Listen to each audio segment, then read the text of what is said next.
Jamás me habría imaginado que mi propia hija me deseara mi final en la existencia, ofreciéndome una copa de champaña. No obstante, lo que yo llevaba guardado en el bolsillo aquella velada iba a transformarlo todo por completo y para siempre. Antes de que sigamos adelante, te pido que te unas a nuestro canal, que pulsa la pequeña campana de notificaciones, porque día tras día compartimos nuevas narraciones. Por favor, danos un me gusta y cuéntanos en la caja de comentarios desde qué población nos estás siguiendo. Mi nombre es Aurelio Navarro Mendoza.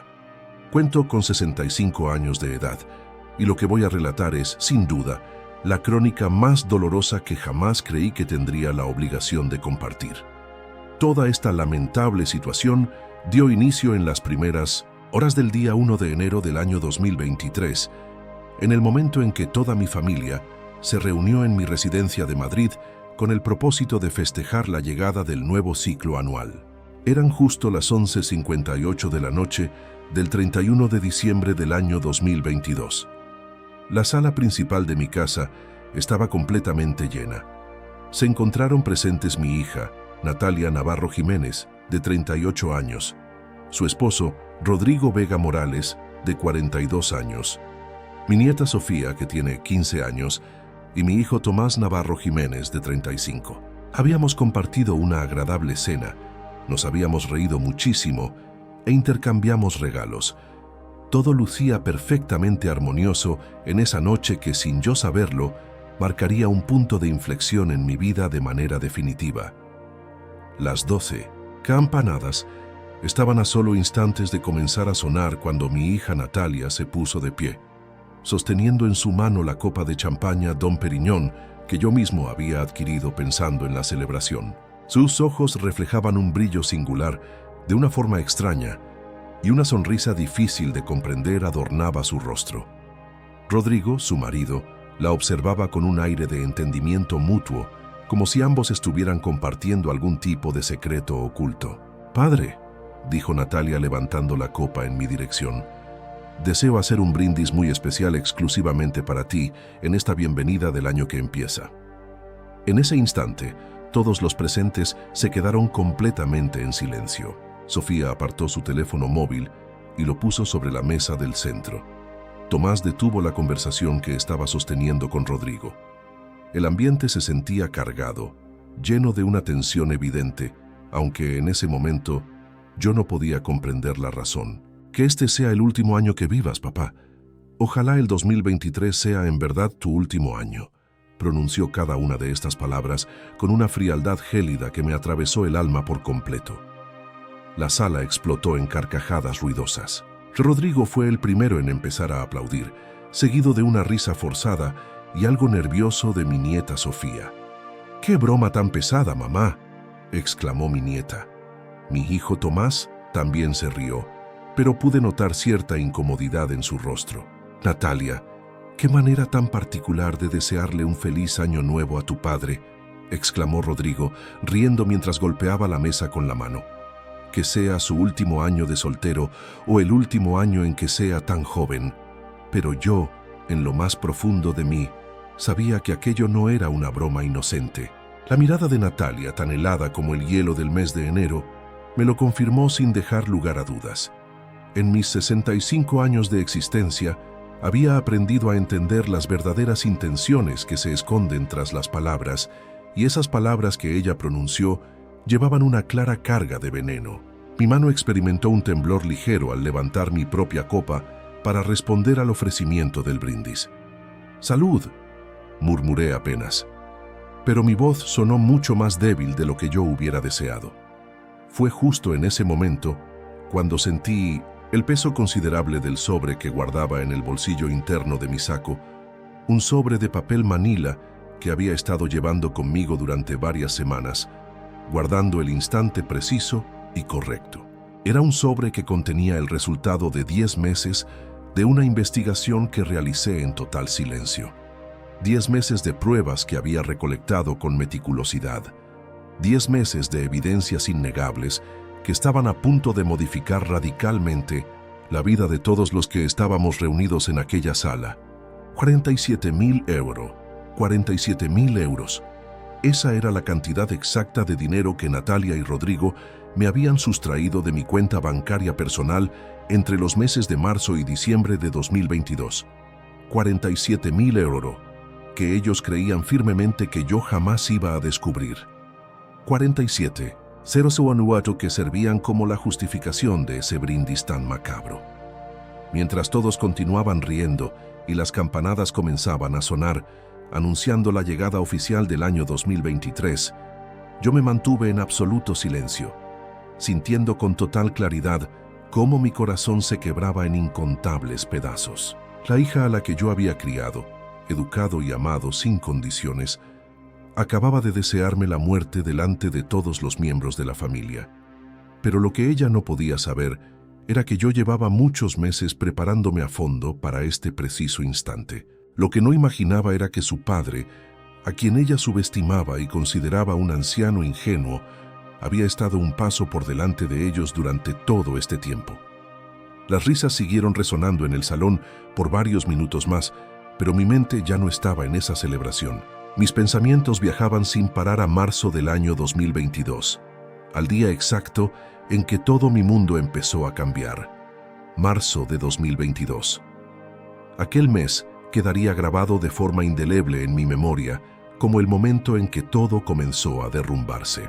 Habían transcurrido ya 1 año y 2 meses desde que Natalia inició su relación con Rodrigo Vega Morales, en enero de 2021, y los cambios de actitud en mi hija habían sido lentos pero continuos. Al principio, llegué a pensar que era algo natural.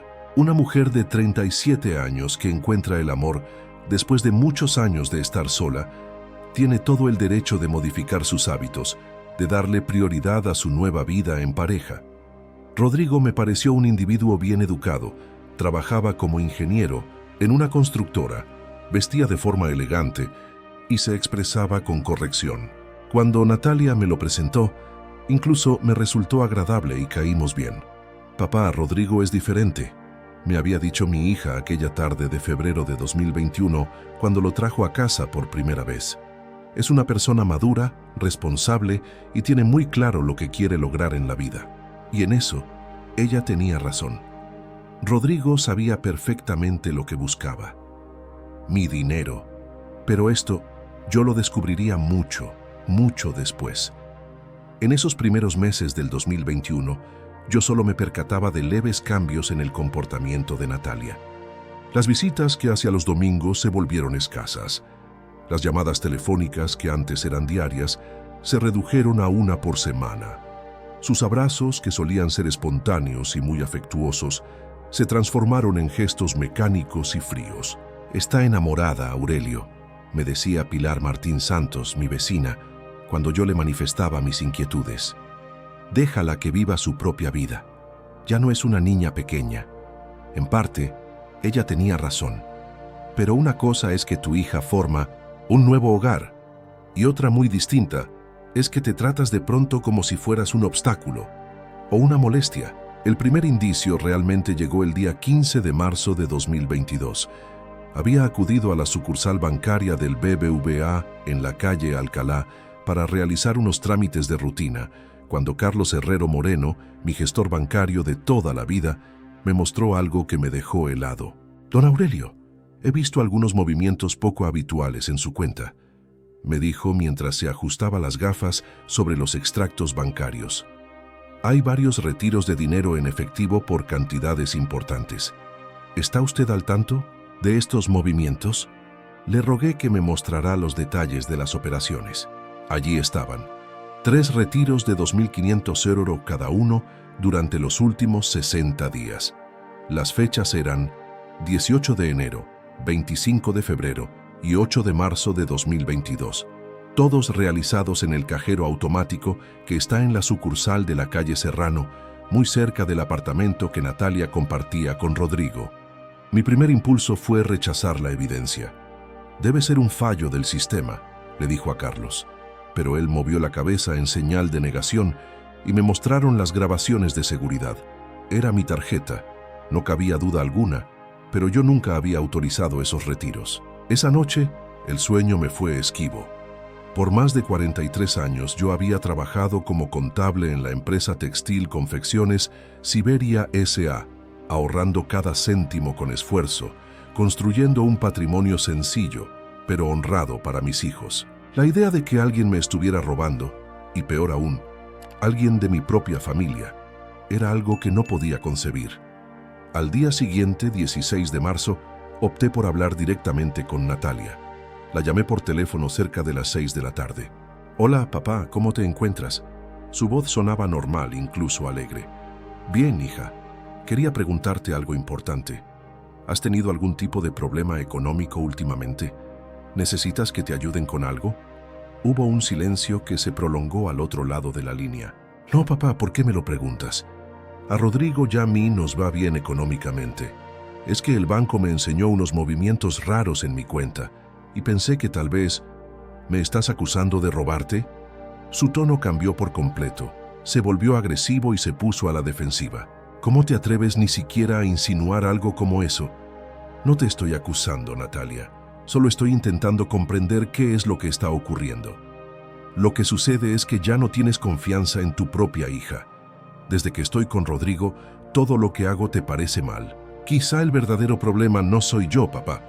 Ella colgó el teléfono antes de que yo pudiera contestarle. Esa conversación me confirma dos cosas de inmediato. Primero, que mi sospecha era sólida. Y segundo, que Natalia ya no era la persona que yo había educado. La hija honesta y transparente que yo conocía jamás habría reaccionado de esa manera, con tanta agresividad, ante una pregunta tan legítima. Durante los días que siguieron, ponga en marcha medidas de seguridad muy básicas. Cambié mi clave de acceso, PIN. Pedí que me enviaran alertas por mensajes de texto de cada movimiento en la cuenta y comencé a revisar mis extractos de forma semanal, en lugar de hacerlo mensualmente. Pero lo más importante de todo fue la decisión que tomó el día 23 de marzo de 2022, no enfrentarla de frente hasta tener pruebas que fueran totalmente irrefutables. Si en verdad me estaban despojando, yo necesitaba saber quién más estaba involucrado, cuánto dinero había desaparecido hasta el momento y cómo estaban logrando acceder a mi cuenta. Aquella noche, sentada en mi escritorio de madera de caoba en el estudio de mi casa, abrí una libreta nueva y escribí en la primera hoja: investigación. Marzo 2022. No imaginaba que esa sencilla libreta se transformaría en el arma más potente que yo tendría 10 meses después. La traición ya había comenzado, pero mi respuesta, mi contraataque también. Durante los meses siguientes, me convertí en un detective privado de mi propia vida. Cada mañana me levantaba con una mezcla de firmeza y dolor que nunca antes había sentido. La rutina estricta que había desarrollado por décadas como contable me fue muy útil ahora para documentar con máximo detalle cada señal de la traición. Abril de 2022. Trajo consigo nuevos y dolorosos descubrimientos. Las alertas por SMS que había configurado empezaron a llegar con una frecuencia que me alarmaba. Cada notificación era como una dolorosa punzada. Retiro efectivo 1800.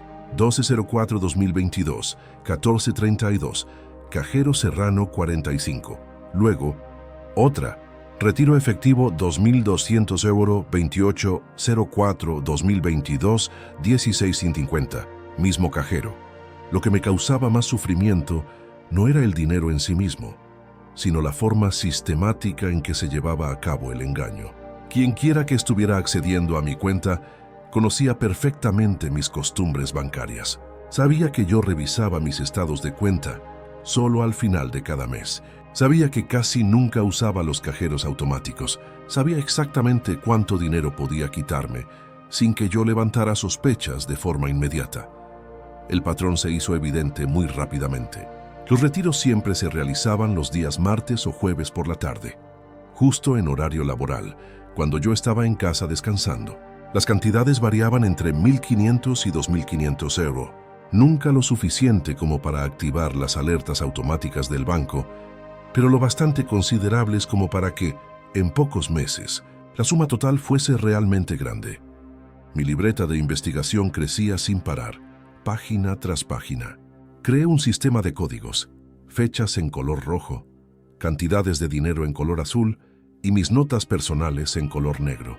Cada anotación incluía información que un contador de toda la vida consideraría importante: hora exacta, lugar del cajero, día de la semana y su cercanía a fechas familiares significativas. 5 de mayo, 2000 €, viernes 17:45. Un día después de la visita de Natalia y Rodrigo para el cumpleaños de Sofía. Escribí esa nota aquella noche con la mano temblorosa, porque ahí se encontraba la conexión que yo tanto había estado buscando. Revisé mis notas anteriores y el patrón se hizo visible como un destello. Cada retiro se llevaba a cabo dentro de las 48 horas posteriores a las visitas de Natalia a mi casa. Esto no podía ser solo una simple casualidad. Mayo se convirtió en un mes de observación muy cuidadosa y discreta. Durante las visitas dominicales de mi hija, comencé a observar cada detalle con ojos renovados. ¿Cuándo iba al baño? ¿Cuánto tiempo permanecía allí? ¿En qué momento se separaba del resto de la gente? ¿Dónde dejó su bolso? La respuesta llegó el domingo 15 de mayo de 2022. Habíamos comido una deliciosa paella que yo mismo había cocinado, siguiendo una receta que mi querida esposa Carmen me había enseñado años atrás. Natalia se notaba especialmente inquieta ese día. Miraba su teléfono móvil de forma constante. Intercambiaba miradas fugaces con Rodrigo. «Papá, ¿puedo ir a tu baño?», me preguntó cerca de las 3 de la tarde. «El que está en la planta baja está ocupado». «Claro que sí, hija». «¿Sabes dónde queda?». Lo que ella no sabía era que yo había empezado a medir el tiempo de esas ausencias. 18 minutos. 18 minutos para utilizar el baño del segundo piso, cuando el de la planta baja no estaba en realidad ocupado por nadie. Mi estudio estaba en ese mismo piso, con mi escritorio, mis documentos importantes y mi billetera siempre guardada en el segundo cajón. Esa noche, después de que todos se fueron de casa, examiné mi billetera con mucho cuidado. Todo parecía estar en su lugar habitual. Mi identificación, las tarjetas de crédito, la fotografía de Carmen que siempre llevo conmigo. Pero algo sí había cambiado. Las tarjetas no estaban dispuestas en el mismo orden en que yo las había dejado.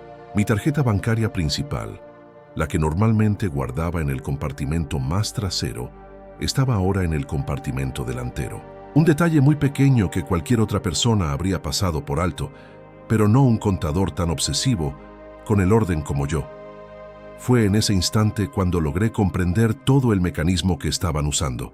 Natalia no tenía la necesidad de robar mi tarjeta de forma permanente. Solo necesitaba tomar una fotografía de los números, la fecha de caducidad y el código de seguridad. Con la tecnología de hoy en día, esa información era más que suficiente para crear tarjetas falsificadas o para realizar compras y movimientos digitales. El miércoles 18 de mayo, tal y como había anticipado, recibí la alerta. Retiro efectivo 2.300 €, 18:20 horas. Cajero Serrano 45. Esa noche, tomé una decisión que iba a cambiar el rumbo de toda esta historia. En lugar de enfrentarlos de inmediato, decidió montar una trampa. Si Natalia y Rodrigo creían que tenían bajo control a un anciano ingenuo, les daría esa impresión exacta. Mientras yo reunía las pruebas que serían irrefutables, contraté los servicios profesionales de Vicente Ruiz Castillo, un abogado experto en delitos financieros que me había sido recomendado por mi antiguo jefe en Confecciones Siberia. Vicente era un hombre de 62 años, sin pelo, con gafas de montura dorada y una reputación intachable en casos de estafas cometidas dentro de la familia. Don Aurelio, me dijo en su oficina de la calle Velázquez el 25 de mayo de 2022. Lo que usted me está contando es más habitual de lo que se puede imaginar. Los crímenes financieros entre familiares han aumentado un 340% en los últimos 5 años, según datos del Ministerio del Interior. Vicente me explicó que era absolutamente necesario que documentáramos cada acción, cada pausa, cada prueba. Antes de iniciar el proceso legal, la palabra de un padre contra la de una hija no es suficiente en un juzgado. Necesitamos pruebas sólidas, en orden cronológico e innegables. A partir de ese día, mi investigación se volvió totalmente profesional. Vicente me facilitó formatos legales para documentar cada evento. Me enseñó a pedir las grabaciones de seguridad de los cajeros automáticos. Me explicó cómo guardar las evidencias digitales. Junio, julio, agosto. Los meses transcurrieron mientras yo me convertía en el testigo silencioso de mi propia ruina financiera. Cada euro sustraído se convertía en un euro más de evidencia. Cada visita de Natalia era una nueva oportunidad para documentar la forma en que operaban.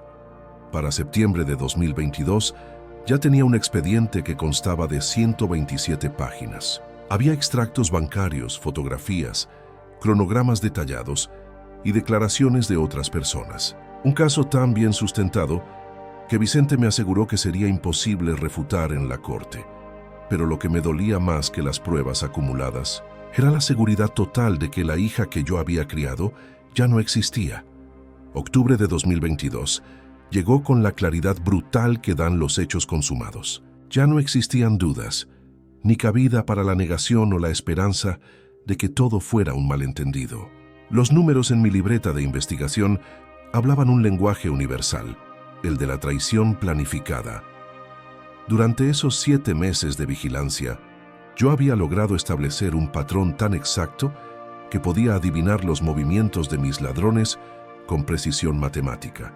Cada reunión familiar se había convertido en una operación secreta donde yo actuaba como el abuelo despistado, mientras registraba cada gesto sospechoso. El domingo 2 de octubre fue un día particularmente revelador. Habíamos organizado una comida para festejar el 15º cumpleaños de Sofía. La mesa estaba servida con la vajilla de porcelana que Carmen, mi esposa, había heredado de su madre, y los cubiertos de plata que habíamos recibido como obsequio de bodas hacía 38 años. Todo parecía una celebración familiar común, pero yo sabía que estaba registrando una nueva etapa de su plan delictivo. Rodrigo llegó con un ramo de flores para Sofía y una botella de vino tinto Ribera del Duero para mí. «Es para usted, don Aurelio», me dijo con esa sonrisa que ahora yo identificaba como pura falsedad. Un hombre de su nivel y experiencia merece solo lo mejor. Su experiencia, pensé con amargura. Si él supiera cuánta experiencia había obtenido observándolo durante todos estos meses. Durante la comida, me di cuenta de algo distinto en su manera de comportarse. Rodrigo se notaba más tranquilo, más seguro de sí mismo. Incluso se permitió hacer bromas acerca de mi edad y mi supuesta poca habilidad con los dispositivos tecnológicos de hoy.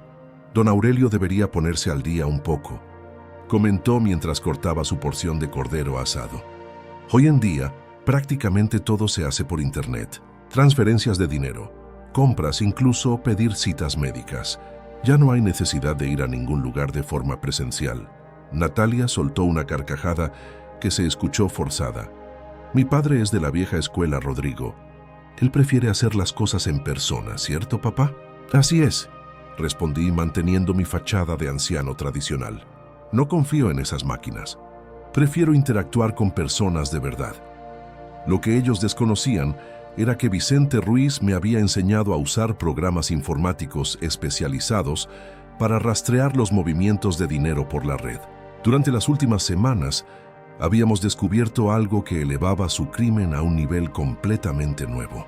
No solo estaban duplicando mi tarjeta para sacar efectivo de los cajeros, habían creado una identidad digital completa, utilizando mis datos personales para realizar compras en línea, transferir dinero a cuentas falsas e incluso habían pedido pequeños préstamos a mi nombre a través de aplicaciones financieras. El expediente que Vicente y yo habíamos reunido ahora incluía capturas de pantalla de 23 transacciones digitales que yo no había autorizado, 15 compras por internet que jamás hice y 7 solicitudes de crédito en plataformas digitales que ni siquiera conocía. La sofisticación de su plan es impresionante, me había dicho Vicente en nuestra reunión del 28 de septiembre. No estamos hablando de ladrones improvisados. Rodrigo tiene sin duda conocimientos avanzados en el ámbito de fraude por Internet. Esto está muy bien pensado. La conversación que escuché esa tarde de cumpleaños confirma mis peores temores. Mientras Sofía abría sus regalos en el salón, escuché una plástica entre Natalia y Rodrigo en la cocina donde habían ido a buscar el pastel. ¿Cuánto dinero llevamos ya?, preguntó Rodrigo en voz muy baja. 42.000 hasta el mes pasado, respondió Natalia, pero podemos llegar a los 50.000 antes de que termine el año, si seguimos al ritmo que vamos. Tu padre no sospecha absolutamente nada, ¿verdad? ¡Para nada! Ayer me preguntó cómo cambiar el canal de la televisión. Un hombre así jamás se dará cuenta de movimientos bancarios que son un poco complejos. Mis manos temblaron mientras yo fingía lavar los platos. La cifra coincidía exactamente con mis propios cálculos, pero lo que más me destrozó fue escuchar la frialdad con la que hablaban de mi supuesta ignorancia. Esa noche, después de que todos se fueron, llamé a Vicente desde mi teléfono de casa. Vicente, necesitamos acelerar este proceso. Acabo de confirmar que planean seguir hasta el mes de diciembre. Don Aurelio, comprendiendo su necesidad de apurar las cosas, pero debemos ser muy estratégicos. Cuantas más pruebas tengamos, más firme será nuestro caso en la corte. Además, necesito hacerle una pregunta muy importante. ¿Está usted preparado emocionalmente para las consecuencias de lo que viene? Una vez que comencemos las acciones legales, no habrá marcha atrás posible. La pregunta me tocó con la fuerza de un martillo. ¿Estaba yo preparado para arruinar legalmente a mi propia hija? ¿Podría yo vivir con el hecho de mandar a Natalia a prisión? Por 3 noches seguidas, el sueño me fue imposible. Caminaba por mi casa vacía, mirando las fotos familiares que decoraban las paredes. Natalia a los 5 años, sonriendo sin un solo diente en su primer día de clases. Natalia a los 18, radiante el día de su graduación. Natalia a los 25, abrazándome el día que obtuvo su primer trabajo como enfermera. ¿En qué momento esa dulce niña se había transformado en una delincuente? El jueves 6 de octubre, tomó una decisión que lo cambiaría todo para siempre. No solo continuaría reuniendo pruebas hasta diciembre, sino que comenzaría a planear el momento exacto y la manera en que haría la revelación. Yo quería que fuese en la Nochevieja. Quería que todos los miembros de la familia estuvieran presentes. Quería que el momento fuese tan abierto y concluyente que no hubiera espacio para que lo negaran o intentaran manipular la situación después. Vicente me había advertido que, en este tipo de casos de fraude familiar, el factor sorpresa era crucial. Si ellos llegaban a sospechar que yo sabía algo, podrían destruir las evidencias, pasar el dinero a cuentas que yo no pudiera rastrear o incluso huir del país. Durante noviembre y diciembre de 2022, perfeccioné mi actuación de abuelo despistado, mientras registraba con total detalle cada nuevo robo. Cada euro que me quitaban era un clavo más en el ataque de su mentira. Para el día 31 de diciembre de 2022, la cifra robada había llegado a un total exacto de 47.000 euros. 47.000 euros sustraídos con la precisión de una operación militar y la falta de emociones de verdaderos criminales experimentados. En la víspera del Año Nuevo, mientras me alistaba para el desenlace final, yo sabía que tenía en mis manos la evidencia de fraude entre familiares más completa que Vicente había visto en sus 30 años de carrera legal. La trampa estaba puesta y lista. Solo faltaba que los culpables cayeran en ella. El mes de diciembre de 2022 transcurrió con la lentitud agónica de una cuenta regresiva hacia el momento de la verdad. Cada día que pasaba aumentaba mi nerviosismo, pero también mi firmeza. Por una vez largos meses, yo había sido el observador silencioso de mi propia ruina, y ahora, por fin, había llegado la hora de convertirme en el protagonista principal de esta historia. La elección de revelar todo justo en Año Nuevo no había sido un accidente. Yo necesitaba encontrar el lugar adecuado donde todos los participantes más importantes estuvieran presentes. Un momento de gran solemnidad que quedaría grabado de manera imborrable en la memoria de la familia. Además, la carga simbólica era perfecta. Poner punto final al año en que ocurrió la traición con la revelación de la dolorosa verdad y dar inicio al 2023 con la justicia bien aplicada. El abogado Vicente Ruiz había terminado de pulir y perfeccionar nuestro plan durante las últimas semanas del mes de diciembre.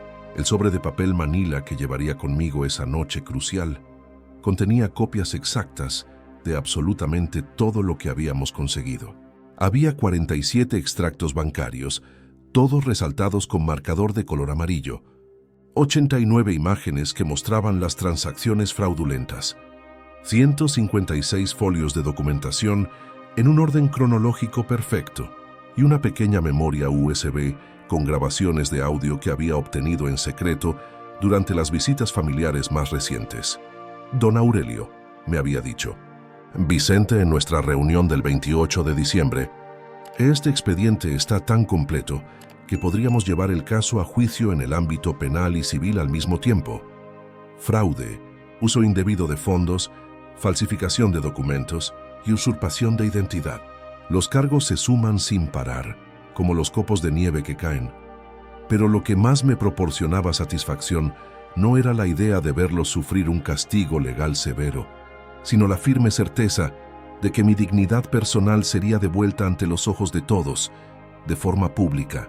Durante muchos meses había soportado comentarios hirientes y condescendientes sobre mi supuesta senilidad, mi vejez, bromas sobre lo mucho que me costaba entender la tecnología moderna y sonrisas falsas que en realidad ocultaban un profundo desprecio.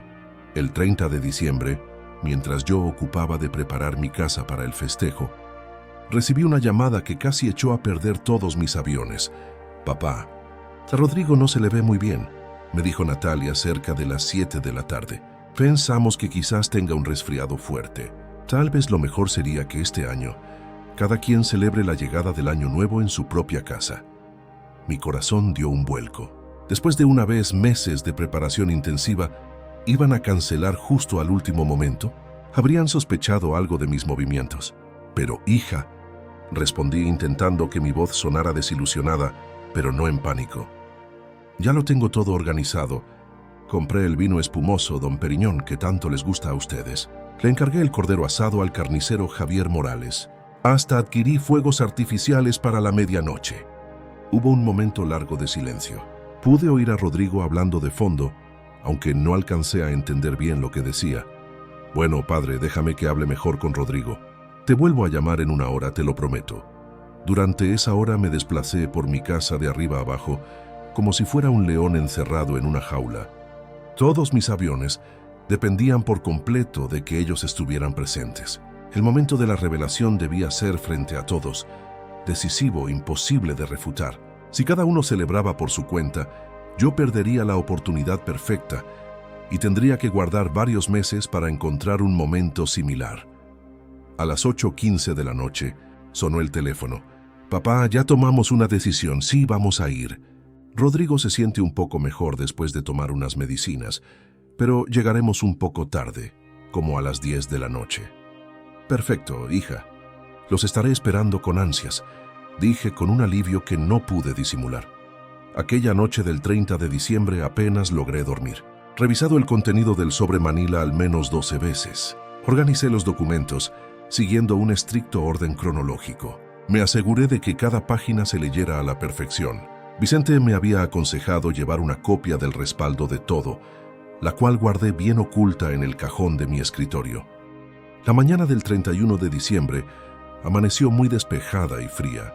Madrid estaba cubierta por una ligera capa de escarcha que hacía que los techos brillaran como si estuvieran llenos de diamantes. Desde mi ventana miraba a mis vecinos mientras se preparaban para sus festejos, familias que se apreciaban de verdad, padres que no tenían que temer a lo que sus propios hijos les podían hacer. Pasé la mañana entera cocinando. Preparé una deliciosa paella valenciana, tortilla española, jamón ibérico de Guijuelo, queso manchego curado y esa tarta de chocolate que tanto le gustaba a Sofía cuando era apenas una niña. Si esta iba a ser la última celebración que tendríamos juntos, al menos que fuera memorable por la exquisita comida. Alrededor de las 5 de la tarde empecé a vestirme para la ocasión. Elegí mi elegante traje de color azul marino, el mismo que había usado en la boda de Natalia hacía ya 8 años. Me puse la corbata de seda que mi esposa Carmen me había regalado en nuestro 30º aniversario, y mis zapatos Oxford que compré en Londres durante nuestras únicas vacaciones en el extranjero. Me miré al espejo del vestidor y vi a un hombre de 65 años que había tomado la firme decisión de recuperar su respeto y dignidad. Las líneas de expresión alrededor de mis ojos narraban historias de décadas de trabajo honesto, de sacrificios hechos por la familia y de un amor incondicional que fue mal correspondido. A las 9 de la noche, la casa estaba impecable. Las luces de Navidad creaban un ambiente muy cálido y acogedor. La mesa lucía perfecta, con la vajilla de porcelana fina. El champán Dom Pérignon esperaba su turno en el refrigerador junto a las copas de cristal que solo utilizábamos en momentos verdaderamente especiales.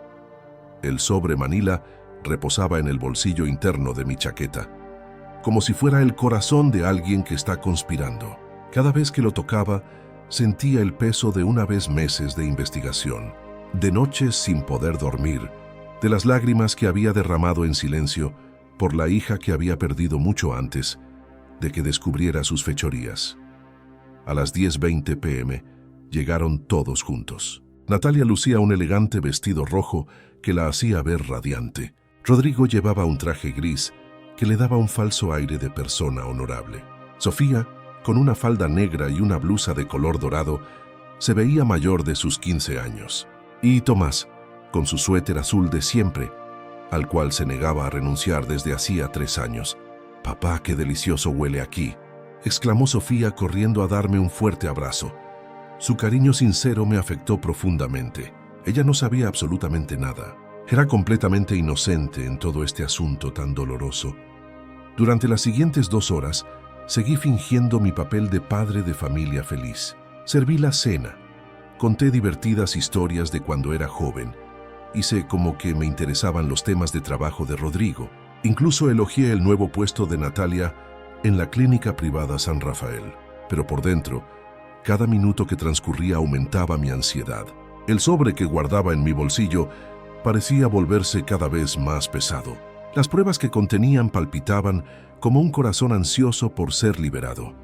A las 11:50, a solo 10 minutos para la medianoche, sirvió el champaña Dom Pérignon en las copas de cristal de Carmen. Mis manos temblaron levemente al verter el líquido dorado que burbujeaba como si fueran pequeñas y efímeras promesas. «Tomémonos una foto familiar antes de brindar», sugirió Tomás sacando su celular. Nos acomodamos en el sillón principal de la sala.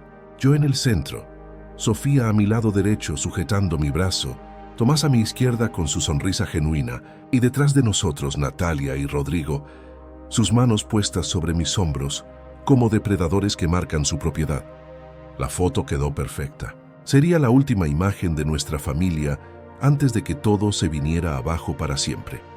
Las campanadas comenzaron a sonar desde la televisión mientras yo sostenía mi copa con unas manos que por fin habían dejado de temblar. 11 meses de preparación me habían traído hasta este momento exacto, y ahora que había llegado, sentí una extraña tranquilidad invadiéndome. 10, 9, 8, gritaba toda la familia al mismo tiempo, siguiendo la cuenta regresiva que indicaba el final de 2022. Sus voces se mezclaban en un coro de fingida felicidad que resonaba por todo el salón. Fue en ese instante, entre el 3 y el 2 de la cuenta regresiva, cuando Natalia se levantó con su copa en alto, dirigiéndola hacia mí.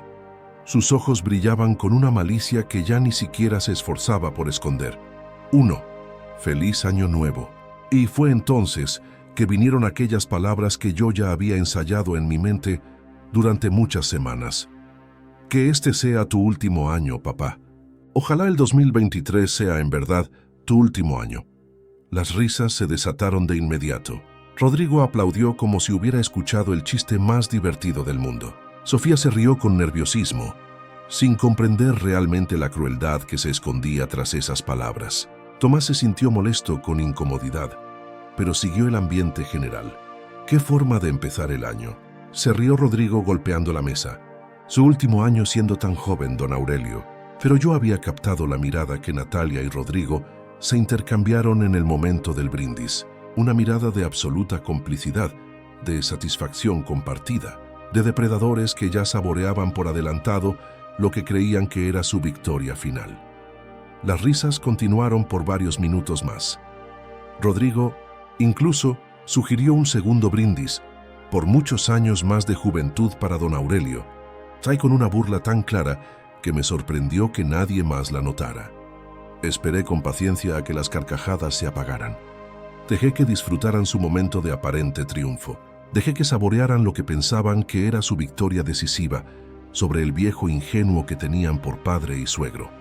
Cuando finalmente el silencio se adueñó del salón, me levantó despacio de mi sillón.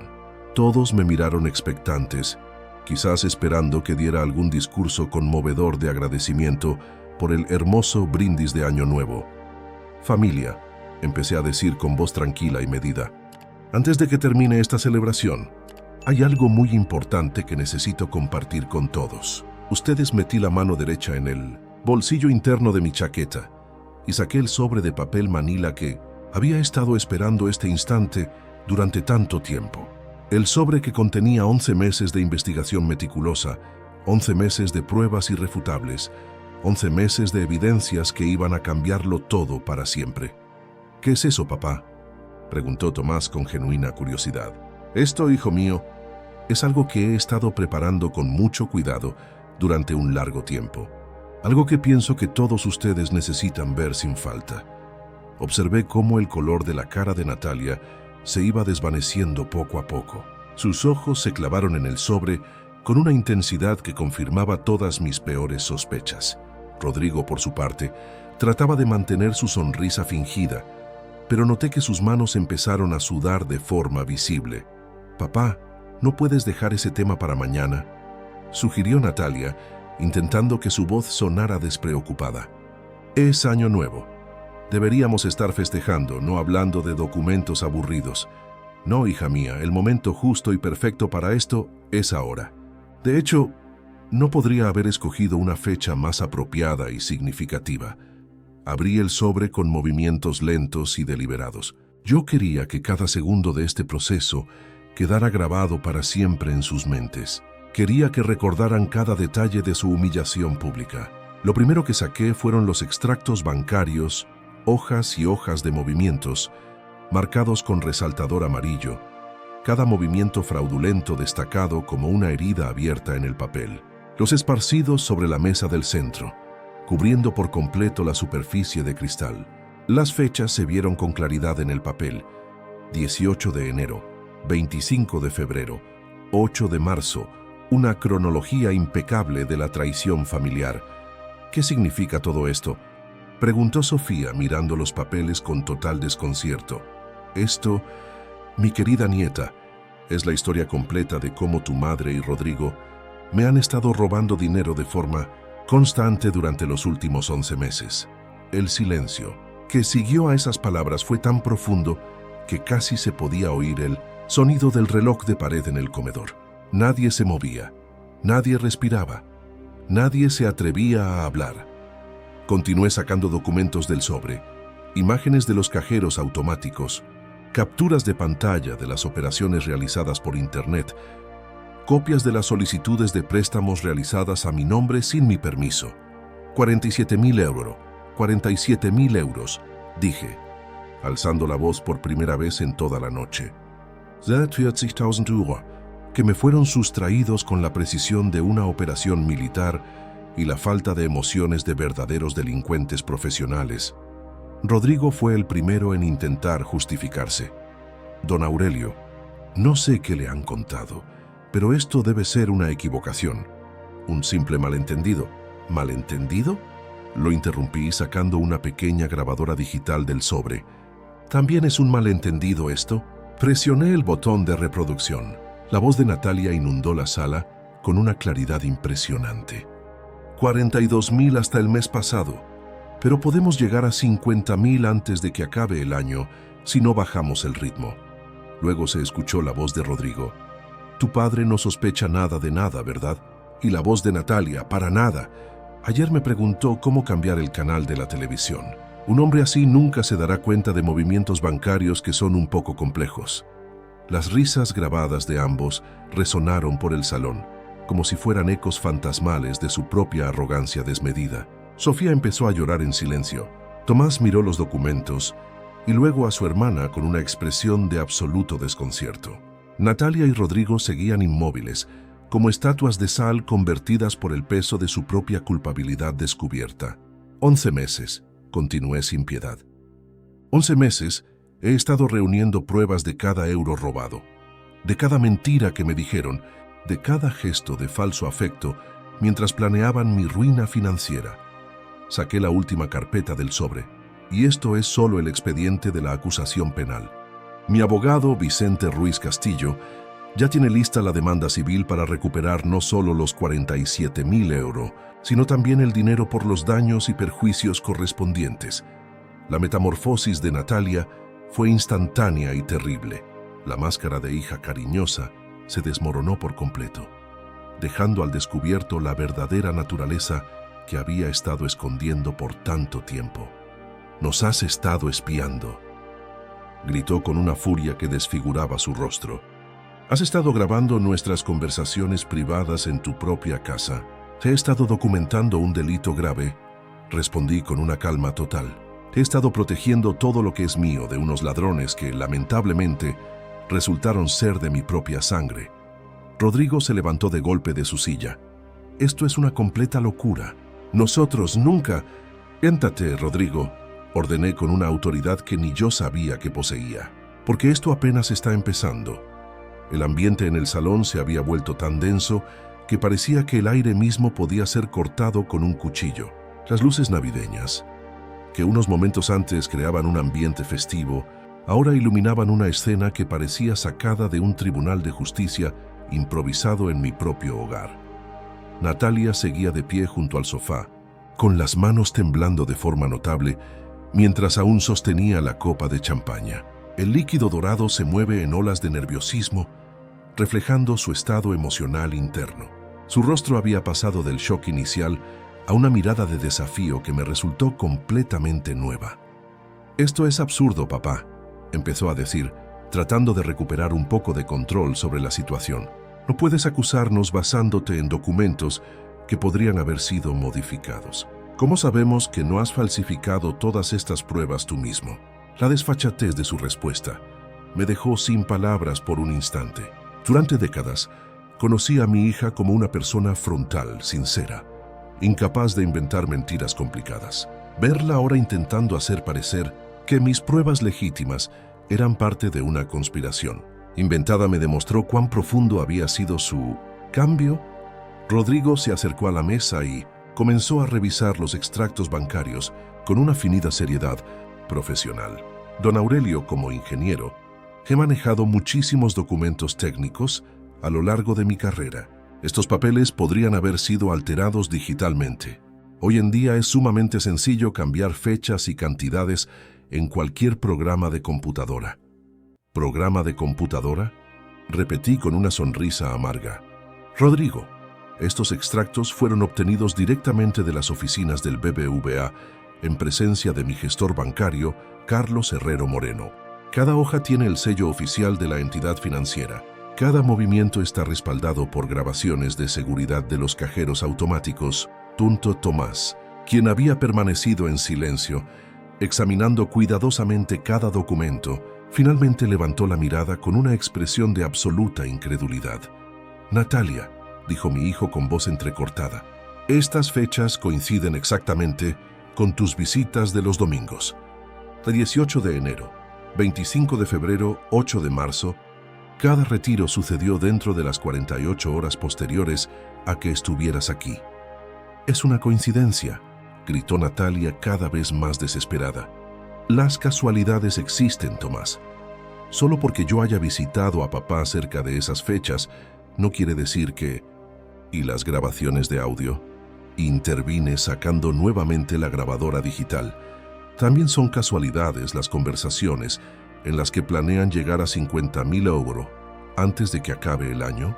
Presioné el botón de reproducción por segunda vez. Esta vez dejé que la grabación completa se escuchara durante casi 3 minutos. Sus voces llenaron la sala con detalles escalofriantes sobre mi supuesta ignorancia tecnológica, comentarios despectivos sobre mi edad e incluso risas, crueles cuando hablaban de lo fácil que era engañarme. Sofía había dejado de llorar y ahora miraba a su madre con una mezcla de horror y decepción que me partía el alma. «Mamá», susurró con voz temblorosa, «¿de verdad dijiste todas esas cosas tan feas sobre el abuelo?» Natalia se dirigió hacia su hija con los brazos extendidos, intentando darle un abrazo, pero Sofía se apartó instintivamente. Cariño, no estás entendiendo el contexto. Estábamos hablando de otra cosa muy diferente. Papá está malinterpretando la situación. ¿Malinterpretando? ¿Qué cosa exactamente? Intervine poniendo sobre la mesa las fotografías más comprometedoras. Estoy malinterpretando estas imágenes de seguridad donde tú apareces usando mi tarjeta bancaria clonada en el cajero de la calle Serrano. Las fotografías eran de una claridad cristalina. Vicente había logrado que el banco nos diera las grabaciones de seguridad de los últimos 6 meses, y en ellas se veía a Rodrigo usando una tarjeta idéntica a la mía para realizar los retiros de forma continua. En esta imagen del 15 de agosto, continué, señalando una fotografía particularmente nítida, Rodrigo aparece metiendo la tarjeta falsificada a las 16:32 horas, exactamente 26 después de tu visita del 14 de agosto para el cumpleaños de tu primo Miguel. Rodrigo examinó la fotografía con un pánico creciente. Esa foto podría ser de cualquier persona. La calidad no es lo suficientemente buena para identificar. ¿De verdad? Saqué una lupa que había traído específicamente para este momento. Mira con más cuidado. ¿Ves esa cicatriz en tu mano derecha? La que te hiciste cuando eras un niño, según me contaste en nuestra primera cena familiar. También es casualidad que aparece exactamente en el mismo lugar en esta fotografía. El silencio que vino después fue devastador. Rodrigo se miró su propia mano derecha, donde en efecto tenía una cicatriz muy notable en forma de media luna entre el dedo pulgar y el índice. Tomás se levantó de su asiento y empezó a caminar nerviosamente por la sala. No me lo puedo creer. No puedo creer que mi propia hermana, que ustedes dos... Tomás, por favor, suplicó Natalia. Tienes que entender que papá está exagerando todo. Quizás tomamos prestado algo de dinero de vez en cuando, pero siempre tuvimos la intención de devolverlo. No es un robo si planeábamos reembolsarlo. ¿47.000 euros prestados sin tu consentimiento? Respondí con incredulidad. ¿Durante 11 meses seguidos con tarjetas clonadas y documentos falsificados? ¿A eso te llamas tú un préstamo familiar? Rodrigo intentó una nueva táctica de defensa. Don Aurelio, usted no logra entender la difícil situación económica de hoy en día.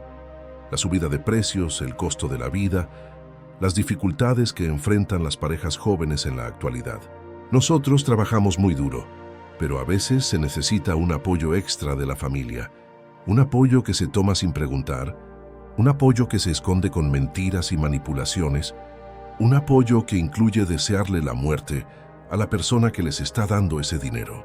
La mención de su brindis macabro provocó una nueva oleada de tensión. Natalia se puso roja, dándose cuenta finalmente de que su comentario inicial de la noche había sido la gota que derramó el vaso. Eso fue solo una broma de muy mal gusto, murmuró sin convicción alguna. Nunca desearías de verdad que te pasara algo terrible. Una broma.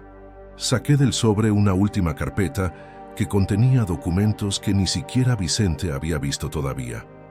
También fue una broma esta consulta que realizaste en septiembre con el abogado especialista en testamentos Lorenzo Aguirre Sainz. El documento que puse sobre la mesa era una copia de una consulta legal realizada por Natalia sobre los procedimientos para facilitar los trámites de herencia en casos de fallecimiento por causas naturales de personas de edad avanzada. La fecha de la consulta, 23 de septiembre de 2022, 3 meses antes del brindis de Año Nuevo. Por primera vez en toda la noche, Natalia se quedó sin una respuesta inmediata. Sus ojos se fijaron en el documento como si fuera una serpiente dispuesta a atacarla. Esto demuestra que hubo una premeditación clara. Continué sin detenerme. No solo me estaban robando mi presente, sino que estaban planeando de forma activa mi futuro, o para ser más preciso, su futuro sin mí. Sofía rompió a llorar de nuevo, esta vez con sollozos profundos que sacudían todo su cuerpo juvenil. No puedo creer que mi propia madre...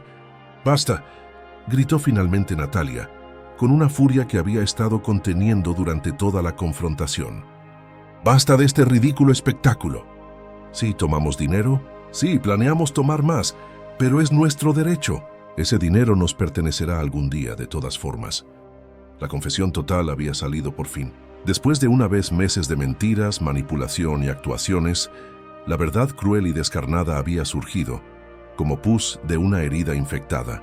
Rodrigo la miró con horror, comprendiendo que ella acababa de destruir cualquier posibilidad de defensa legal que hubieran podido tener. Pero para mí, esa confesión fue el momento de liberación más grande de toda mi existencia. La confesión de Natalia se había transformado por completa la dinámica del enfrentamiento. Ya no se trataba solo de acusación que podían ser negadas o minimizadas. Sus propias palabras, dichas con esa furia descontrolada, habían sellado su destino legal de forma definitiva. Rodrigo se dejó caer pesadamente en su silla, cubriendo el rostro con las dos manos. «Natalia, ¿te das cuenta de lo que acabas de hacer?», murmuró entre sus dedos. «Acabas de confesar delante de testigos, tu propio padre, tu hermano, tu hija. Todos han escuchado que admite tu culpabilidad». Pero Natalia ya había pasado el punto de no retorno. La máscara de hija obediente había desaparecido por completo, revelando una personalidad que yo jamás habría imaginado que existía dentro de la niña que había criado. «Me importa un bledo lo que hayan escuchado», gritó caminando con nerviosismo por la sala. «Estoy harta de fingir que respeto a un viejo que se rehúsa a morir y que no nos deja lo que por derecho nos corresponde». El impacto en el rostro de Sofía era indescriptible. Mi nieta miraba a su madre como si estuviera viendo una completa desconocida, como si la persona que había conocido toda su vida hubiera sido sustituida por alguien irreconocible. «Mamá», susurró Sofía con voz quebrada, «¿cómo puedes decir cosas así del abuelo? ¿Cómo puedes desearle la muerte? Porque me he sacrificado toda mi vida esperando», respondió Natalia, girándose hacia su hija con los ojos llenos de resentimiento. 38 años fingiendo, visitando cada domingo, fingiendo interés por sus historias aburridas, todo mientras él se aferra a su dinero como un miserable tacaño. Cada palabra fue como una bofetada que me golpeaba el alma. Durante décadas, yo había creído que nuestras costumbres familiares, nuestros almuerzos dominicales, nuestras charlas telefónicas diarias, eran expresiones sinceras de amor filial. Descubrir que todo había sido una elaborada actuación para mantener mi confianza fue más doloroso que el robo mismo.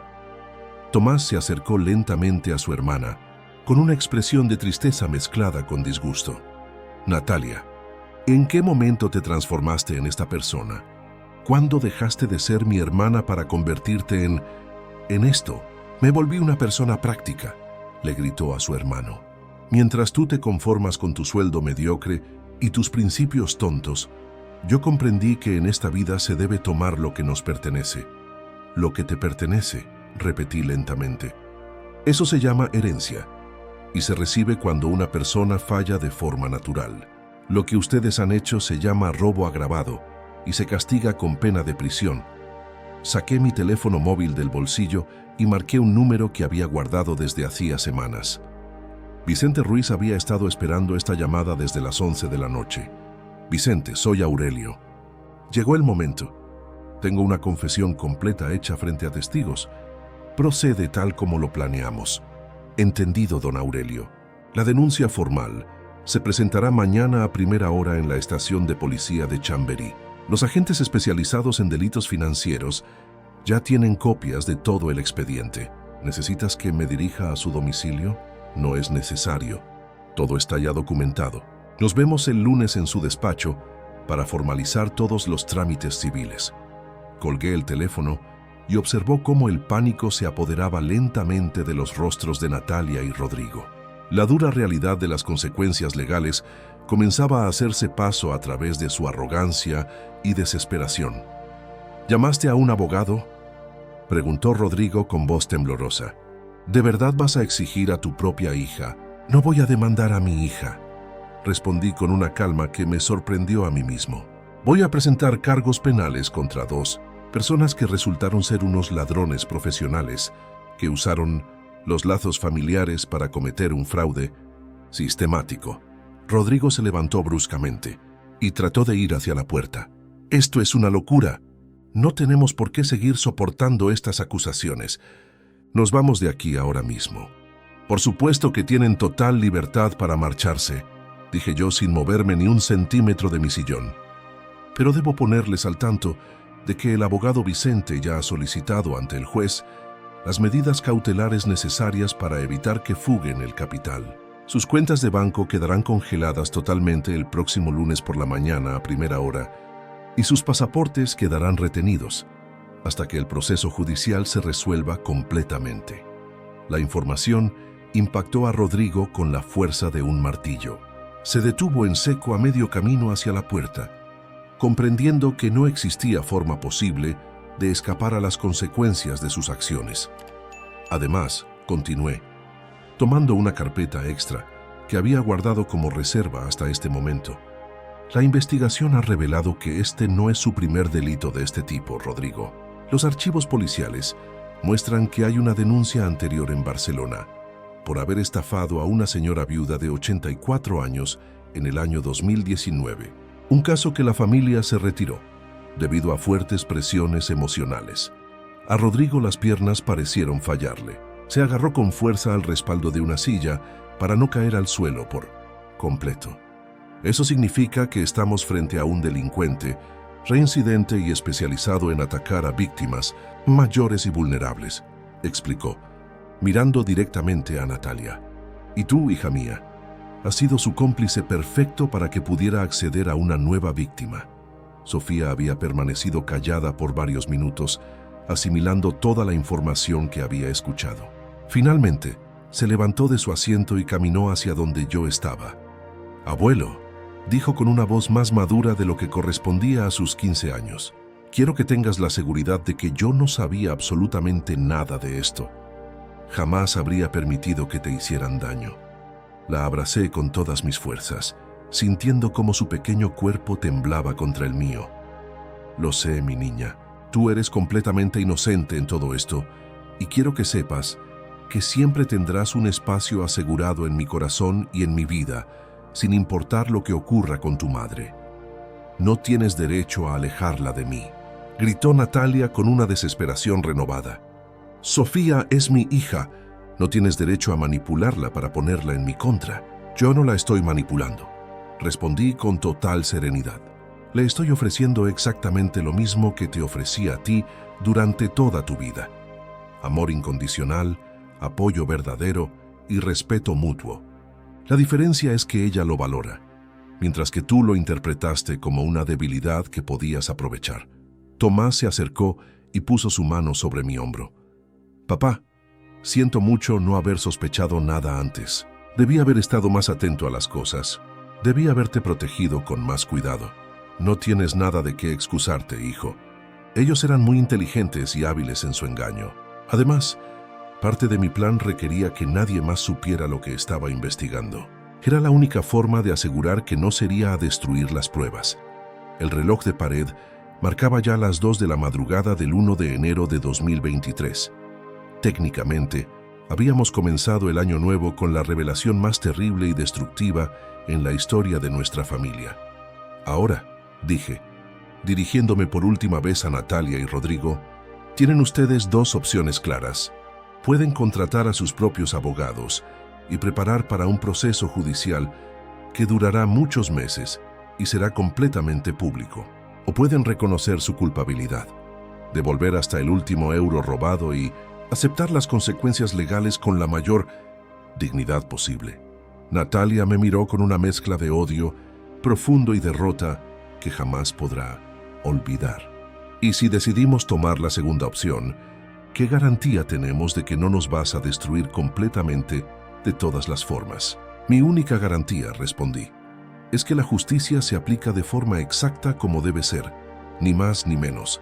El año 2023 se había inaugurado con la verdad finalmente al descubierto. Los meses que siguieron a aquella confrontación de Año Nuevo transcurrieron con la inevitable lentitud de un proceso judicial que había cobrado vida y avanzaba por sí mismo. El 3 de enero de 2023, tal y como mi abogado Vicente había prometido, presentamos la denuncia formal ante la comisaría de Chamberí. Fui atendido por el inspector jefe Manuel García Rubio, un agente experimentado de 52 años, especializado en crímenes económicos familiares. Don Aurelio, me había dicho el inspector durante nuestra primera reunión oficial, en mis 25 años de servicio, he visto muchos casos parecidos, pero ninguno documentado con una precisión tan minuciosa como el suyo. Este expediente es un verdadero manual de investigación privada. Los expertos policiales confirmaron la autenticidad de todas nuestras pruebas sin tardar. Las grabaciones de seguridad de los cajeros automáticos coincidían perfectamente con nuestras fechas. Los análisis forenses de las transacciones digitales revelaron el uso de software avanzado para clonar tarjetas y, lo más impactante, encontraron en el apartamento de Natalia y Rodrigo un dispositivo lector de tarjetas magnéticas junto con el equipo necesario para fabricar duplicados. El registro domiciliario, realizado el 15 de enero con una orden judicial, descubrió además una libreta donde Rodrigo había anotado meticulosamente sus operaciones criminales anteriores. Barcelona no había sido su único escenario de crímenes. Valencia, Sevilla, Bilbao. Una ruta de víctimas mayores que se extendía por toda España a lo largo de los últimos 4 años. Estamos ante lo que se denomina una organización criminal especializada, me explicó la fiscal del caso, doña Isabel Fernández Vázquez, durante una reunión en febrero. Rodrigo Vega es lo que llamamos un estafador profesional de tercera edad. Su modus operandi consiste en iniciar relaciones sentimentales con mujeres que tienen acceso a un patrimonio familiar considerable. El patrón que seguía era escalofriante por su simplicidad y alta efectividad. Rodrigo localizaba a mujeres solteras de mediana edad con padres adinerados, establecía relaciones románticas duraderas para ganarse la confianza de toda la familia, y luego procedía a la explotación económica sistemática durante periodos largos antes de huir para buscar nuevos objetivos. Lo más difícil de asimilar, prosiguió la fiscal, es que su hija no es realmente una víctima manipulada, como pensamos al principio. Los registros de llamadas muestran que fue ella quien lo contactó inicialmente, después de investigar sus antecedentes delictivos. Ella buscaba específicamente un socio criminal con experiencia. Esta revelación fue posiblemente la más dolorosa de todo el proceso. Descubrir que Natalia no había sido arrastrada poco a poco al crimen, sino que había buscado activamente un criminal profesional como pareja, destruyó cualquier esperanza que me pudiera quedar sobre su posible redención. El juicio dio inicio el 12 de junio de 2023, en el Juzgado de lo Penal número 18 de Madrid. Durante 3 meses, el proceso se desarrolló con la precisión mecánica del sistema judicial español, funcionando exactamente como estaba diseñado. El abogado Vicente Ruiz había construido un caso absolutamente irrefutable. Cada euro sustraído estaba perfectamente documentado.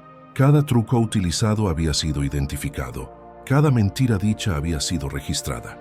La defensa de Natalia y Rodrigo, liderada por el abogado criminalista Diego Morales Herrera, intentó varias estrategias desesperadas. Primero, alegaron que Rodrigo había manipulado psicológicamente a Natalia, pero los registros telefónicos y las grabaciones de audio demostraron que ella había sido la mente maestra de muchas operaciones.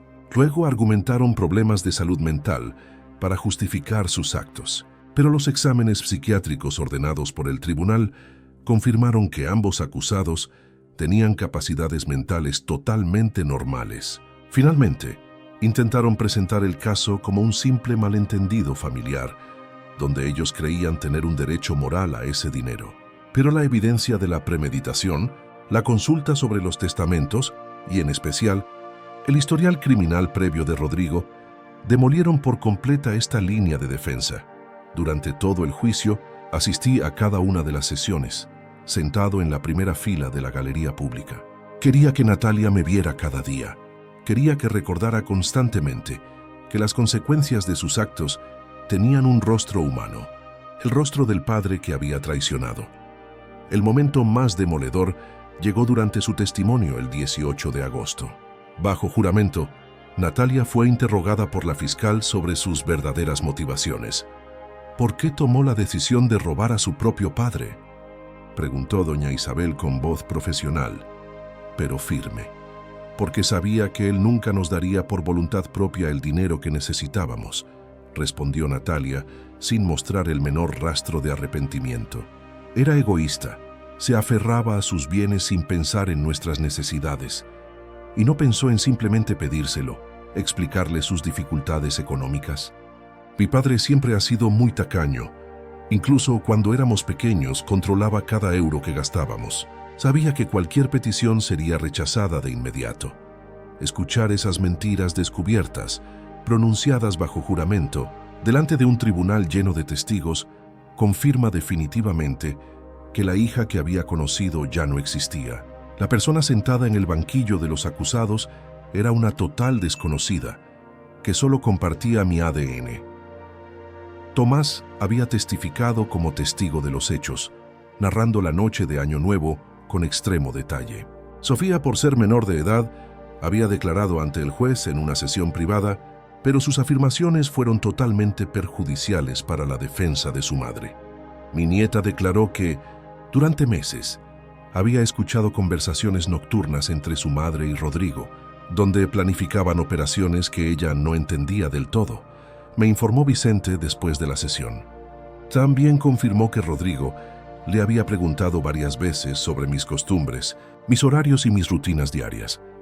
El 12 de septiembre de 2023, después de 3 días de deliberaciones, el tribunal hizo público su veredicto. Rodrigo Vega Morales fue sentenciado a 3 años y 6 meses de prisión por estafa continuada, falsificación de documentos y pertenencia a una organización criminal. Como era reincidente, no podría obtener beneficios penitenciarios hasta cumplir al menos 2/3 de la condena. Natalia Navarro Jiménez recibió una sentencia de 2 años y 8 meses por los mismos cargos, pero al ser madre soltera de una menor de edad, el tribunal le permitió cumplir la pena en régimen de servicios a la comunidad. 100 horas de trabajo social distribuidas en 18 meses.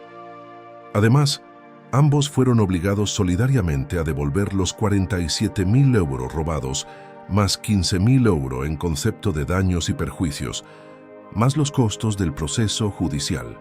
La justicia ha obrado exactamente como debía obrar, me dijo Vicente mientras salíamos del juzgado esa tarde de septiembre. Sus derechos han sido protegidos, los delincuentes han sido castigados y usted ha recuperado no solo su dinero, sino también su honor. Pero mientras caminaba por las calles de Madrid esa tarde, sintiendo el peso de una vez meses de batalla legal finalmente resuelta, yo sabía que la verdadera transformación no había tenido lugar en el tribunal. La verdadera transformación había ocurrido dolorosamente dentro de mí. Octubre de 2023 marcó el inicio de una etapa completamente nueva en mi vida.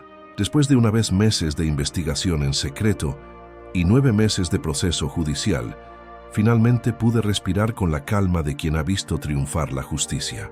Pero más allá de la satisfacción legal, me enfrentaba a una realidad ineludible.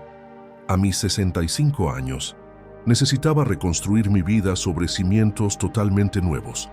La casa, que durante tantos años había sido el centro de las reuniones familiares de los domingos, se había quedado extrañamente silenciosa. El teléfono ya no sonaba con llamadas de Natalia preguntando qué necesitaba del supermercado. Ya no había visitas arrepentidas con pretextos para ver cómo estaba de salud. Ya no había conversaciones fingidas sobre mi supuesta dificultad con la tecnología. El silencio inicial me resultó muy perturbador. Durante casi 40 años, mi rutina había girado en torno a mantener unos lazos familiares que ahora sabía que habían sido completamente falsos. Los domingos se alargaban interminablemente, sin la estructura de comidas compartidas. Las noches se hacían largas, sin las llamadas telefónicas que creí sinceras. Fue mi hijo Tomás quien me ayudó a dar el primer paso hacia la recuperación emocional. El domingo 15 de octubre, después de 2 semanas sin veranos, apareció en mi puerta con una propuesta que no esperaba. «Papá», me dijo mientras tomábamos café en la cocina, «creo que ambos necesitamos asimilar todo lo que ha sucedido. Pero también creo que tú necesitas conocer a gente nueva, gente que te valore por la persona que realmente eres». Me habló sobre un grupo de apoyo, para víctimas de estafa familiar que se reunía una vez por semana en el Centro Comunitario San Patricio del barrio de Salamanca. No es terapia psicológica formal, me explicó, sino personas que han pasado por experiencias similares y se ayudan mutuamente a recuperar la confianza en las relaciones humanas. Mi primera reacción fue de absoluto rechazo. La idea de tener que compartir mis heridas emocionales con extraños me resultó muy incómoda, pero Tomás insistió con una ternura que me recordaba al niño que había sido décadas atrás. Padre, durante una vez meses fuiste más valiente que cualquier detective profesional. Tuviste el coraje de investigar, documentar y enfrentar una traición que habría destruido a muchos. Ahora necesitas tener el coraje de volver a confiar. El miércoles 25 de octubre asistí a mi primera reunión del grupo. El Centro Comunitario San Patricio era un modesto edificio de 2 pisos, con salones amplios y llenos de luz que creaban un ambiente acogedor. La reunión se llevaba a cabo en una sala circular con 20 sillas dispuestas en círculo, una configuración que eliminaba las jerarquías y fomentaba la igualdad entre los participantes. El coordinador era un psicólogo jubilado llamado Eduardo Sánchez, de 70 años, que había perdido 80.000 euros a manos de un hijo adoptivo en quien había confiado durante 20 años. Su historia tenía coincidencias inquietantes con la mía, pero su capacidad para hablar de ella con serenidad y hasta con un toque de humor me resultó muy inspiradora. Aurelio, me dijo después de que compartí un resumen de mi experiencia, lo que más me impresiona de tu caso no es la complejidad del crimen, sino la metodología de tu respuesta. Tú convertiste el dolor en estrategia, la traición en evidencia, la vulnerabilidad en una gran fortaleza. En ese grupo conocí a personas cuyas historias hacían que mi experiencia pareciera casi común. Carmen Ruiz Mendoza, de 73 años, había sido estafada por su nuera durante 5 años hasta perder su apartamento. Sebastián Torres Blanco, de 63 años, había descubierto que su hermano menor había estado falsificando su firma para obtener préstamos bancarios durante una década. Sebastián resultó ser una conexión especial y personal. Habíamos crecido en el mismo barrio de Carabanchel durante los años 60. Habíamos asistido al mismo colegio público, Menéndez Pelayo. Habíamos jugado al fútbol en los mismos terrenos baldíos que ahora eran modernos centros comerciales. Pero nuestros caminos se habían separado al cumplir los 18 años y nunca nos habíamos vuelto a ver. Aurelio Navarro, me dijo Sebastián durante un descanso de la tercera reunión a la que asistí, ¿tú no eres el hijo del carpintero Antonio Navarro que vivía en la calle Embajadores? El mismo, respondí sorprendido por la precisión de su memoria. ¿Y tú no eres el Sebastián que vivía al lado de la panadería de los García? El mismísimo. Se echó a reír con una carcajada que me transportó de inmediato al año 1975. Solíamos robar manzanas del huerto del señor Esteban hasta que nos pilló y nos amenazó contárselo a nuestros padres. Esa conexión inesperada con mi infancia se convirtió en el catalizador de una amistad renovada que transformaría mi perspectiva sobre las relaciones humanas. Sebastián había desarrollado una filosofía de vida basada en la distinción entre familia biológica y familia elegida que me resultó reveladora. La familia biológica, me explicó durante uno de nuestros paseos dominicales por el Parque del Retiro, es una lotería genética. Puedes tener la suerte de que te toque personas de bien, o puedes tener la desgracia de que te toque parásitos emocionales. Pero la familia elegida está compuesta por personas que tú decides incluir en tu vida porque aportan un valor verdadero. Durante noviembre de 2023, mi círculo social creció de manera natural y saludable. A través del grupo de apoyo, conocí a Pilar Montenegro Castillo, una profesora jubilada de 62 años que organizaba actividades culturales para personas mayores. A través de Pilar conocí a un grupo de aficionados al ajedrez que se reunían los martes y jueves en el Club Cultural Retiro. El ajedrez se convirtió en una pasión que no había cultivado desde mi juventud. La concentración que se requiere para planificar los movimientos estratégicos, la satisfacción de ejecutar combinaciones complejas, la camaradería silenciosa, pero profunda entre jugadores serios, me proporcionará una estructura mental que ayudó a sanar las heridas emocionales del año anterior, pero el cambio más importante llegó cuando Sebastián me invitó a acompañarlo a la iglesia de San Andrés los domingos por la mañana. Durante décadas, había sido un católico más de tradición que de práctica, asistiendo a misa solo en momentos especiales como bodas, bautizos o funerales. No se trata necesariamente de ser muy religioso, me había explicado Sebastián. Se trata de comunidad, de sentir que perteneces a algo más grande que tus propios problemas. Mi primera visita a San Andrés el domingo 3 de diciembre fue una experiencia que me transformó. La iglesia estaba repleta de personas mayores que, como yo, buscaban sentido y comunidad en una etapa de la vida donde muchas de las certezas previas habían sido cuestionadas. El párroco, Padre Miguel Ángel Herrera Santos, de 58 años, pronunció una homilía sobre el perdón que me llegó directamente al corazón. El perdón, dijo desde el púlpito, no es un regalo que damos a quienes nos han hecho daño, es un regalo que nos damos a nosotros mismos para liberarnos del peso de la amargura. Después de la misa, el Padre Miguel se acercó a saludarme personalmente. Sebastián me ha contado un poco de tu historia, me dijo con una sonrisa afectuosa. Me da mucha alegría verte aquí. Esta comunidad siempre tiene un espacio para personas que buscan sanación y un nuevo comienzo. Decidí asistir 2 veces por semana, a los domingos para la misa principal y los miércoles para un grupo de estudio bíblico que se enfocaba más en las reflexiones filosóficas sobre los textos sagrados que en el estricto dogma religioso. Para finales de diciembre de 2023, mi vida había adquirido una estructura completamente nueva y muy saludable. Lunes y viernes iba al gimnasio para personas mayores en el Centro Deportivo Municipal. Martes y jueves jugaba en el club de ajedrez. Miércoles asistía al grupo de estudio bíblico. Sábados hacía actividades culturales organizadas por Pilar. Domingos iba a misa seguida de un almuerzo comunitario.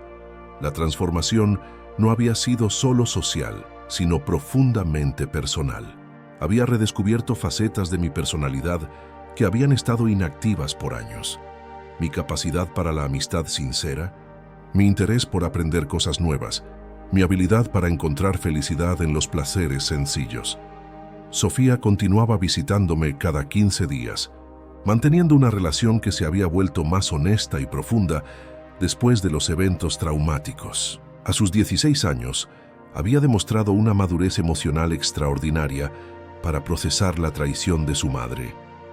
Abuelo, me había dicho durante una de nuestras conversaciones más personales, creo que lo que pasó, aunque fue horrible, también nos enseñó algo muy valioso sobre la importancia de la honestidad en las relaciones. Tenía razón. La prueba de fuego había revelado quiénes eran mis verdaderos aliados y quiénes habían sido simplemente actores en una obra de teatro familiar que había durado varias décadas. Al acercarse el final de 2023, yo sabía que había encontrado algo infinitamente más valioso que los 47,000 euros recuperados. Había encontrado una comunidad auténtica de personas que me apreciaban por lo que realmente era, no por lo que poseía. Diciembre de 2024. Un año completo había transcurrido desde que se hizo justicia en los tribunales, y mientras contemplaba el jardín de mi casa, desde la ventana de mi estudio, podía afirmar con certeza absoluta que había renacido como un hombre completamente diferente. La transformación no había sido inmediata ni fácil, pero había sido profunda y definitiva. Los domingos que antes se llenaban con actuaciones familiares falsas, ahora rebosaban de actividades genuinas que nutrían mi alma.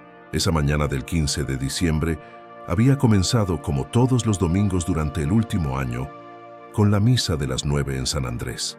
El Padre Miguel había pronunciado una homilía especialmente emotiva sobre la capacidad humana para la renovación espiritual a cualquier edad. Nunca es demasiado tarde para escribir un nuevo capítulo en la historia de nuestras vidas, había dicho desde el altar, y sus palabras resonaron en mí con una verdad que habría sido imposible de comprender 2 años atrás. Después de la misa, Sebastián Torres y yo habíamos compartido nuestro ritual dominical.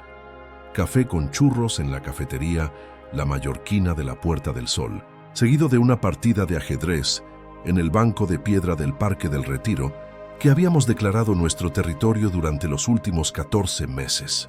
Aurelio, me había dicho Sebastián mientras movía su caballo en una jugada que reconocí de inmediato como el inicio de una estrategia audaz.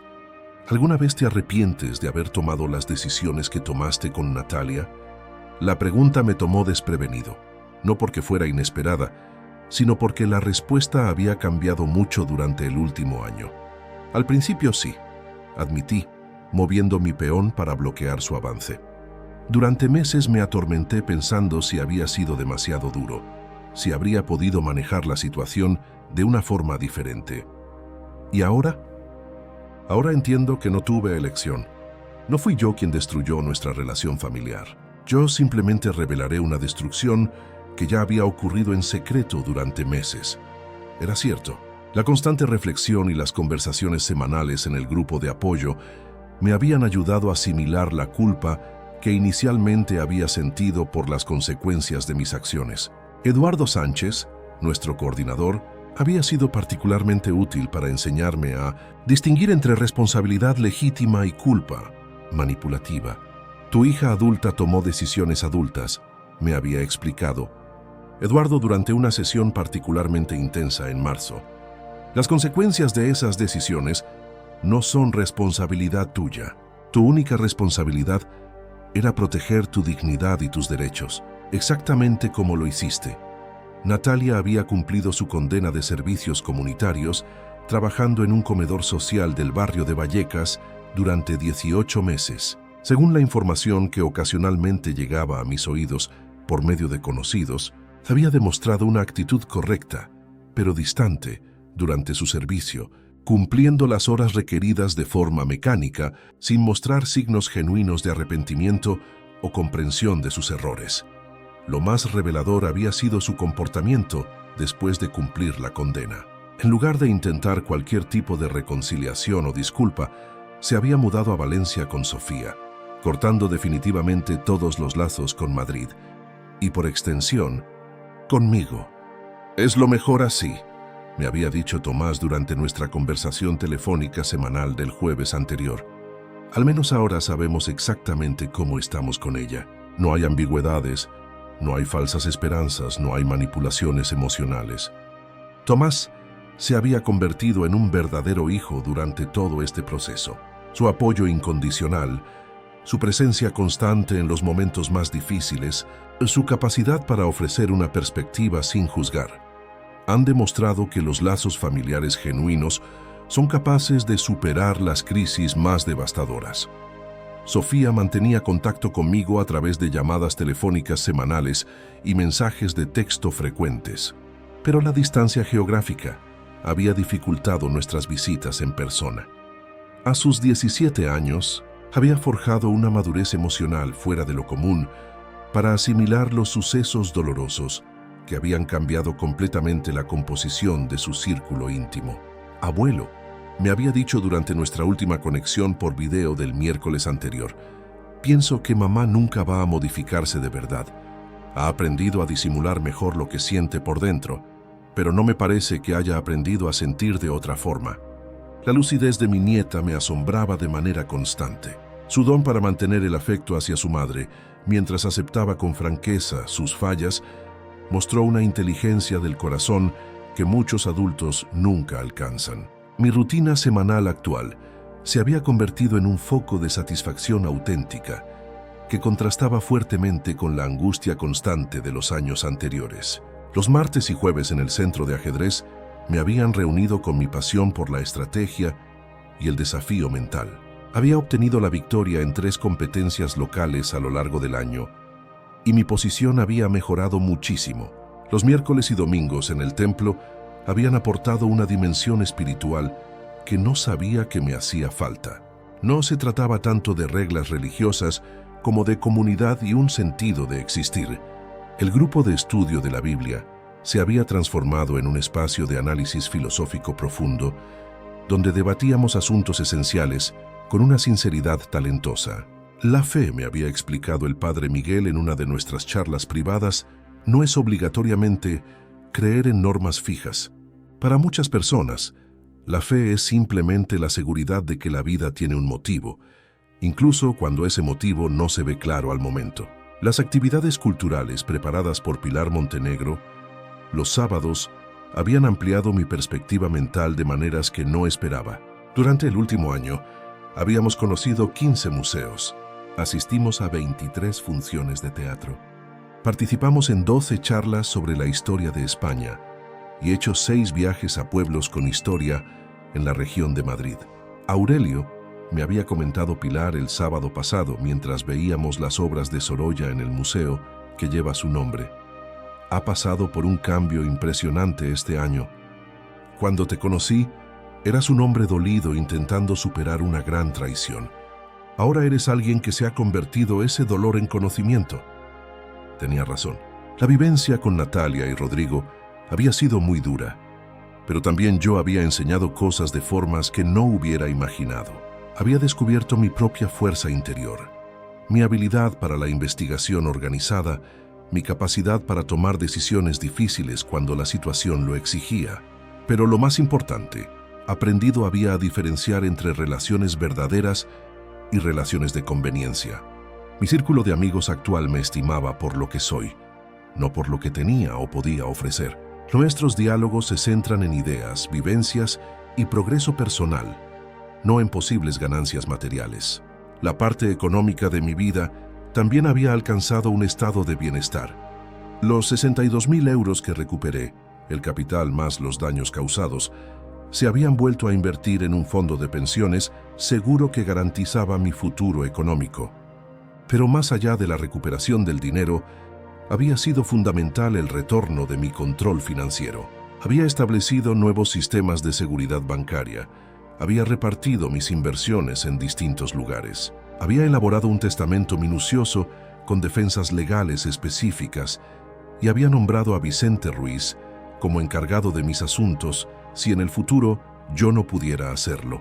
Don Aurelio, me había dicho Vicente durante nuestra revisión anual de diciembre, usted ha levantado una estructura de bienes que sería muy complicada de dañar para cualquier posible engañador futuro. Pero más allá de las protecciones legales, ha desarrollado la capacidad personal para identificar señales de alerta mucho antes de que puedan causar un daño real. Era cierto, mi facilidad para detectar fallas en la conducta de otras personas, para ver los motivos ocultos detrás de gestos que parecían amables, para mantener límites emocionales sanos, se había afinado hasta ser algo natural. Esta tarde de domingo, mientras ponía en orden mis fotos de la familia en el álbum que había decidido poner al día, encontré imágenes de Natalia desde que era niña hasta su vida adulta. En lugar del dolor profundo que esas fotos habrían provocado un año antes, ahora sentía una pena tranquila por la persona que ella pudo haber llegado a ser si hubiera elegido caminos distintos. Descansa en paz, hija mía, susurré mientras guardaba las fotos en una caja con la etiqueta Recuerdos del ayer, no porque hubiera fallecido de verdad, sino porque la persona que yo había querido como hija había desaparecido. Mucho antes de que yo me diera cuenta de sus acciones, a mis 66 años, había aprendido la lección más valiosa de mi existencia. Nunca es tarde para optar por la dignidad antes que la comodidad, la verdad antes que la paz falsa y la honestidad antes que las relaciones convenientes. Mi nueva familia elegida me esperaba mañana lunes en el gimnasio, el martes en el club de ajedrez, el miércoles en el templo, un grupo unido no por la sangre o por interés, sino por el respeto mutuo y un afecto sincero. El año 2025 se aproximaba con nuevas aventuras, nuevos conocimientos y más oportunidades para demostrar que la vida puede volver a empezar a cualquier edad, siempre y cuando tengamos el valor de elegir la verdad por encima de la tranquilidad de las mentiras familiares. Si te ha gustado esta historia, por favor, regálanos un me gusta, suscríbete al canal y comparte tus ideas en los comentarios. Para escuchar la historia que viene, simplemente presione en la caja de la izquierda. Gracias por seguirnos.